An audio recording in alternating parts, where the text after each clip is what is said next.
You can run the best campaign, you can even become the nominee, and you can have the election stolen from you.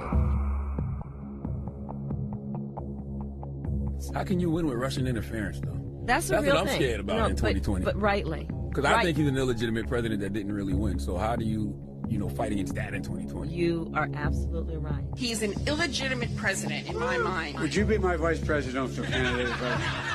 Folks, look, I absolutely agree. Trump didn't actually win the election in 2016. He lost the election, and he was put into office because the Russians interfered. Russia interfered with our election, attacked our democracy for the sole purpose of artificially placing someone at 1600 Pennsylvania Avenue.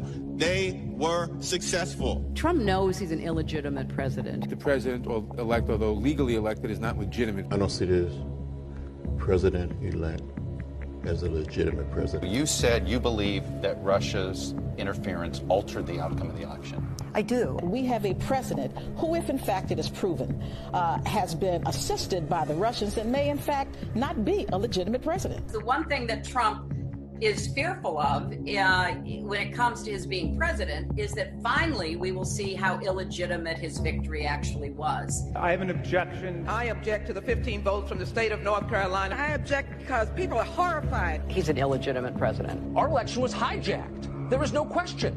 Congress has a duty to hashtag protect our democracy and hashtag follow the facts. John Lewis is completely right. There is a cloud of illegitimacy around the election of Donald Trump. The Russians interfered with his election. James Comey and the FBI interfered with his election. The fake news industry interfered with his election. Trump knows he's an illegitimate president who got illegitimate foreign help. Do you believe Trump is a legitimate president? What I believe is that there's no question that the outcome of this election was affected by the Russian interference. There absolutely is a cloud of illegitimacy. So that legitimacy is in question, yes. So that was a very tainted election, and in that sense, it's illegitimate. Why do you think the president is going to such great lengths to essentially prove that he beat you? Because he knows he didn't. He knows he's an illegitimate president. Stolen emails, stolen election. Welcome to the world of unprecedented Trump. So do you believe President Trump is an illegitimate president? Based on what I just said, which I can't retract. He tweeted in February 2018, quote, "The more we learn about the 2016 election, the more illegitimate it becomes. America deserves to know whether we have a fake president in the Oval Office." The Russian attempt to have the election, and frankly, the FBI is weighing in on the election, I think makes his election illegitimate. There was a widespread understanding that this election was not on the level. We still don't know what really happened, Isaac. I mean, there's just a lot that I think will be revealed, history will discover, but you don't win by 3 million votes and have all this other shenanigan stuff going on and not come away with an idea like, whoa, something's not right here. Seems to me that there's a cloud of illegitimacy that continues to hang over 1600 Pennsylvania Avenue. The outcome of the election was affected by their interference, and now we need to know, to what degree, if any, the Trump campaign was actually in collusion with with Russia. He knows he's an illegitimate president, so of course he's obsessed with me, and I believe that it's a guilty conscience. We actually won the last presidential election, folks. They stole the last presidential election. And Al Gore won that election. I think he won it anyway. Actually, I think I carried Florida. Al Gore won the election nationwide and also in Florida, but the Supreme Court ruled the other way. Al Gore got more votes, but not enough to stay out of the Supreme Court, where President Bush was elected 5-4. Bush versus Gore. A court took away a presidency. If all the votes were counted in Florida, that Al Gore would be president today and George Bush would be back in office. I come from Florida, where you and others participated in what I call the United States coup d'etat. In 2013, according to reports, Vice President Joe Biden, he claimed that Al Gore was the one who was elected president. And he claimed that the recount result was, quote, a bad decision. And never forget, dear friends, what they did in Florida to Al Gore and me, to all of us, to older Americans, to African Americans, to Haitian Americans, denied the right to vote and have those votes counted. I do believe that the projections were right in the first place at 7 o'clock when they called it for Gore. Let me tell you something. Without a doubt, George Bush did not carry Florida, and it was not close. There's no question that you won the state of Florida. Oh, well, thank you, Charlotte. No, it's a question. That's a question. We will never know because the votes weren't counted. But and did, in your judgment... No, I mean, that's a fact. Unfortunately. Yeah. And there is no other way of saying it but be very blunt. Al Gore won the state of Florida in 2000, and we should never forget it. Most Americans, or a great many Americans, don't have confidence that the election of 2000 was fair. But I don't believe we lost. I believe we just failed to have all of the votes counted. The Supreme Court elected the president. 2004, yes. Al Gore won the state of Florida in 2000, although not the presidency. We know we won this election. They know we won this election. And Americans know we won this election. I know some people want you to believe that the Gore campaign was a campaign that wasn't able to complete its mission. We did. Had all of those votes been counted in Florida, I think Al Gore would be president today. We had more votes. We won, and we are never going to let the United States Supreme Court choose the President of the United States again. You should know by now, based on the fact that he lost the popular vote by more than 500,000 voters, and we don't know how many he lost in Florida. There's no doubt in my mind that Al Gore was elected president. I rise to object to the fraudulent 25 Florida electoral votes. Really, we won the election in 2000, but they stole the election. I must object because of the overwhelming evidence of official misconduct, deliberate fraud, and an attempt to suppress voter turnout. Enron had already helped the Bush team with such favors as ferrying their rent-a-mob to Florida in 2000 to permanently halt the counting of legally cast ballots. It is signed by myself on behalf of my diverse constituents and the millions of Americans who have been disenfranchised by Florida's inaccurate vote count. The Supreme Court, not the people of the United States, decided this election. Speaking to a Democratic group in Chicago Tuesday, he made it clear he thinks Al Gore was the winner. By the time it was over, our candidate had won the popular vote, and the only way they could win the election was to stop the voting in Florida. Catherine Harris, Jeb Bush, Jim Baker, and the Supreme Court hadn't tampered with the results, Al Gore would be president. I think that the issue before us today is not who won or should have won the 2000 presidential election. That issue has been settled, not to my belief, but it has been settled. Right. Let's just drop the vice. President Gore, that's all right. Al Gore should have been President of the United States. Al Gore made it possible for George Bush to be the only appointed president in the history of these United States. Democrats have won the past 3 presidential elections. In 2000, unions turned out 25% of the vote, and Al Gore won. But the Supreme Court tampered? That's a large charge. The Supreme Court stopped the counting of the votes, and if they'd let the count go on, Al Gore would have got the necessary votes. The Supreme Court selected George W. Bush as the president. He was not elected. There is overwhelming evidence that George W. Bush did not win this election. What I observed as a voter, as a citizen of Illinois 4 years ago, were troubling evidence of the fact that not every vote was being counted. I don't think that George W. Bush won the election in 2000 against Al Gore because I think he probably lost Florida and also that nationwide. If you invite me back on this show in about 8 weeks, I think you're going to learn that Al Gore actually did get all the votes there. I felt what happened in Florida was a carefully worked out conspiracy. That many things could not go wrong in one state without there having been a conspiracy. And many different things did go wrong. Many tricks were pulled of various kinds. The vice president did win, but and I do believe that the majority of voters that intended to go to polls last year wanted to vote and cast their votes for Al Gore. I do believe that in terms of Florida as well. The court has been thwarting formation of the popular will, the most spectacular example being Bush versus Gore, where the majority, by a 5-4 vote, enjoined the counting of more than 100,000 ballots in Florida and essentially gave America its first court-appointed president. Even though Al Gore won the election, he won't take office. That election was stolen from the rightful winner. So, Mr. Speaker, I'm here today to talk about a stolen presidential election. I think in 2000, everybody thought, well, he did win the election, Al Gore. He started dividing America here in Florida by trying to take an election that I think any reasonable person would say he hadn't actually won. What happened in Florida will go down in history as a coup d'etat. Could we conclude, or is it possible that there was a conspiracy and Florida officials were involved in the conspiracy?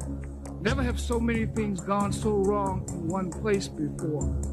Why? How did all these things happen all at the same time in the same state? And is not it possible that there was a conspiracy that was very well organized? Why were the state police out there on that day, election day, checking license plates and so forth? You know, how did all these things happen in one state at one time in one election? Is it possible that we ought to use the word conspiracy and not be afraid of it? And I sure wish Gore was president right now. He should be. Well, he actually got elected. Well, good. A battle that by the will of the people should have ended in victory. But tens of thousands of Florida votes either were not counted or tossed out in the 2000 presidential election. 5 Supreme Court justices trumped the votes of 51 million Americans. We should have let the entire state be recounted so it was clear that Al Gore actually won the state of Florida. And Al Gore won the election. We had the election stolen from us. And you must admit that. They stole it. And we need a leader to help us get revenge. Y'all voted for Al Gore. He won the election. They usurped the powers of the Florida Supreme Court and intervened. It was a fix as far as we're concerned. You know, there's no polite way to talk about it except the fix was in. After the election, when you stole the election, you came back here and said, get over it. No, we're not going to get over it. You know it, I know it, they know it. We won that election. Constantly shifting vote tallies in Ohio and malfunctioning electronic machines which may not have paper receipts have led to additional loss of confidence by the public. The right to vote has been stolen from qualified voters. The New Yorker reported that Kerry thought that, quote, proxies for Bush had rigged many of the voting machines. In 2004, the democratic process was thwarted. The 2004 presidential election in Ohio was riddled with unnecessary problems. Some machines malfunctioned, causing votes to be counted more than once, or not at all. Based upon an inordinate number of allegations suggesting gross voting rights violations and misconduct, I join with my colleagues in objecting to counting the state of Ohio's electoral votes. As in 2000, the votes of many who wanted to vote were not, in fact, counted. This last Friday night, I arranged to meet Senator Kerry at a fundraiser to give him a copy of my book. He told me he now thinks the election was stolen. The wife of John Kerry said she has lingering doubts about the legitimacy of the election. Her theory goes like this. 2 brothers, she calls hard right Republicans, own 80% of voting machines in the U.S. Therefore, it would be easy to hack into the mother machines that control the electronic voting. There were numerous irregularities in Ohio, including large percentages of rejections of provisional balloting, problems with voting machines. As we look at our election system, I think it's fair to say that there are many legitimate questions about its accuracy, about its integrity. There are still legitimate concerns over the integrity of our elections. The question, obviously, is how many instances were not caught that we don't know about? Number one, we've seen a lot of what I'll call honest glitches where it just didn't work right.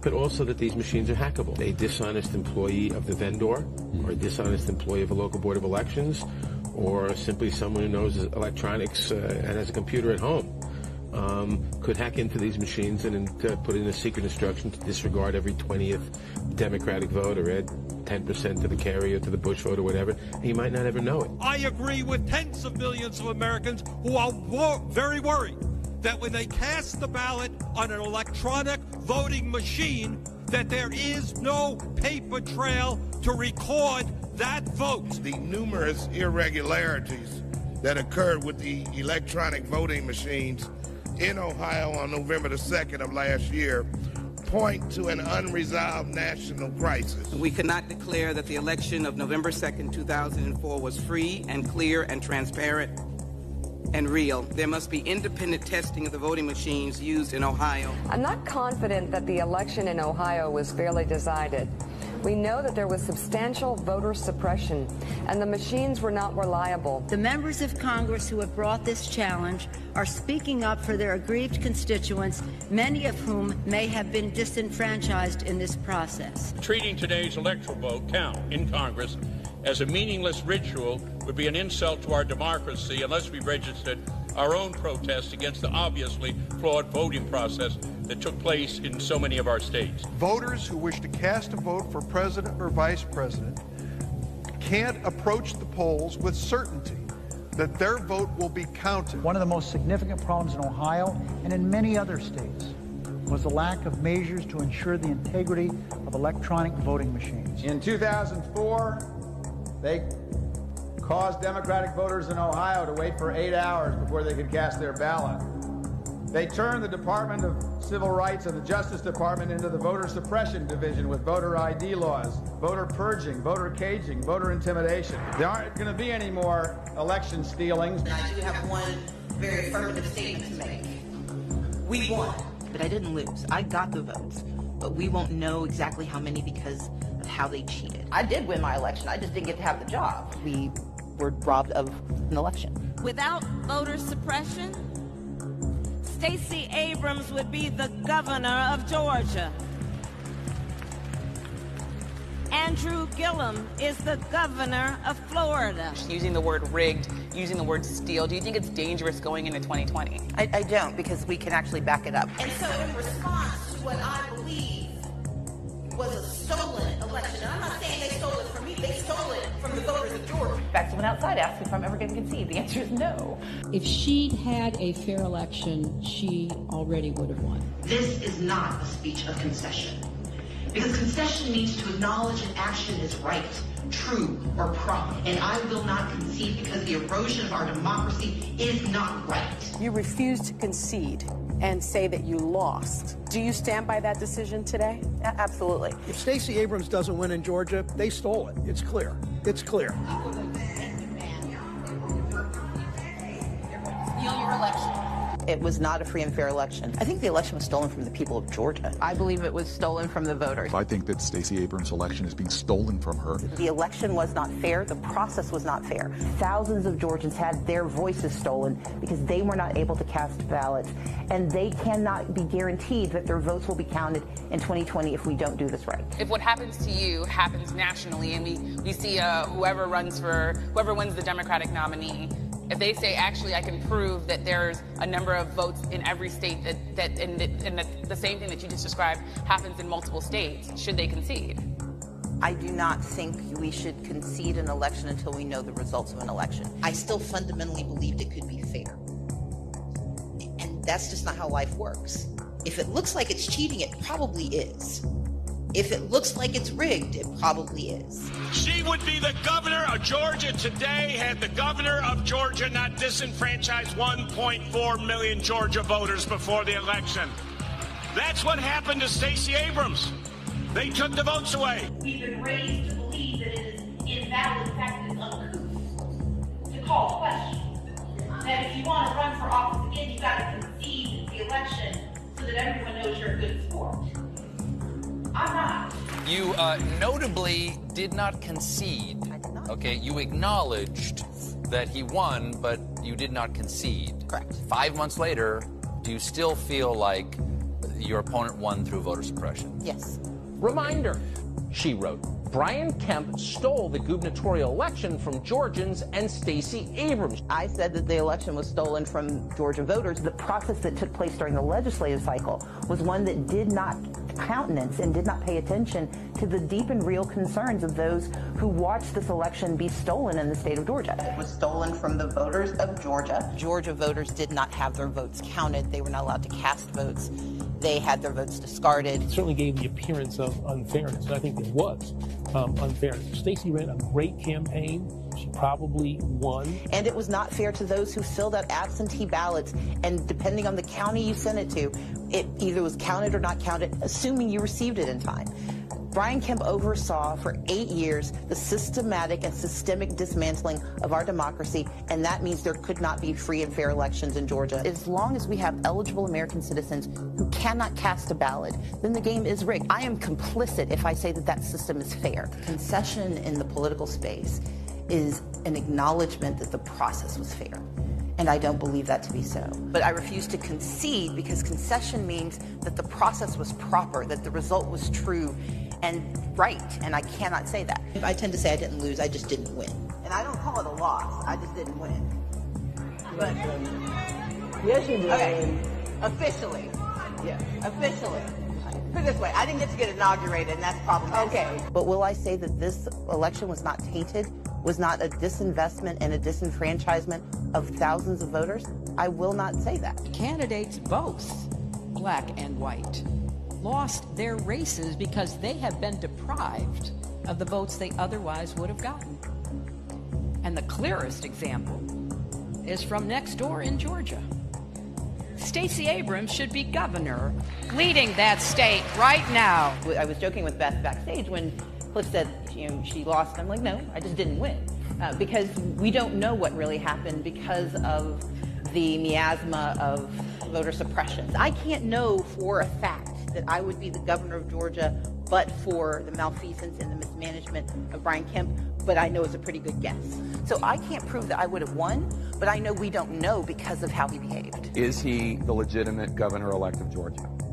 He is the person who won an adequate number of votes but that's to become the governor. With all due respect, and I respect where you're coming from, and I respect the issues that you're raising, you're not answering the question.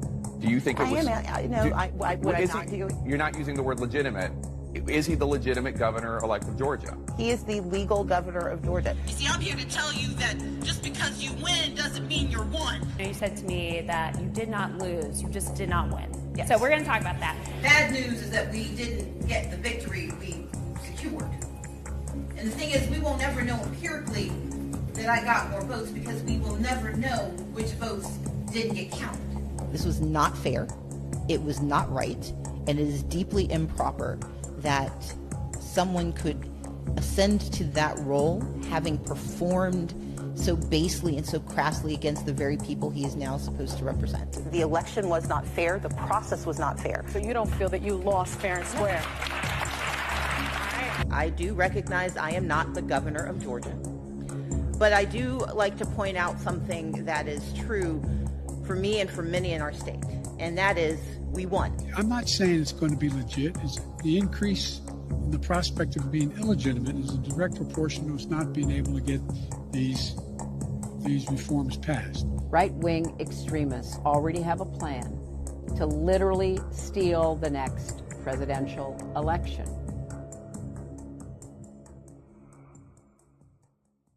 It's not as if it's just Republicans who have monkeyed around with elections in the past. Sometimes Democrats have too. Whenever people are in power, they have this tendency to try to, tilt things in their direction.